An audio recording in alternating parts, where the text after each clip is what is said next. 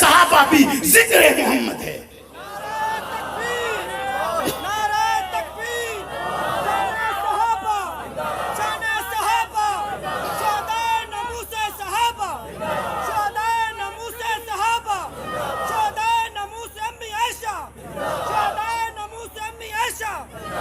آخری بات عرض کرتا ہوں، اگرچہ بڑے چرچے ہیں، بات مختصر کرتے ہوئے، بڑے چرچے عمر بن خطاب کی عدالت کے، بڑے چرچے عمر بن خطاب کے دور حکومت کے، لوگوں نے کتابیں لکھی ہیں، بے شمار اس پر عنوانات باندھے گئے ہیں، طرز بتلایا گیا ہے، کئی حکومتیں عمر بن خطاب کے بنائے ہوئے نظام پر قائم ہیں اور کئی صدیوں سے قائم ہیں، کتنی مدتوں سے قائم ہیں، کیونکہ انہوں نے عمر بن خطاب کے زمانے کا انصاف اپنائے، اس طرز کو اپنائے، اس کے مطابق شعبہ جات کو مقرر کیے، ان کے شعبہ جات بتلائے جاتے ہیں، 22 لاکھ مربع میل کی حکومت کے چرچے کیے جاتے ہیں کہ ایک خاتون اگر سونا پہن کر اس 22 لاکھ مربع میل کی حدود میں ایک طرف سے دوسری طرف چلے جائے تو اسے کوئی خطرہ لاحق نہیں ہوتا۔ بتلایا جاتا ہے کہ عمر بن خطاب پیبند لگا ہوا لباس پہن کر گئے تھے تو بیت المقدس کی چابیاں ان کے قدموں میں رکھ دی گئی تھی۔ بتلایا جاتا ہے کہ عمر بن خطاب نے درہ مارا،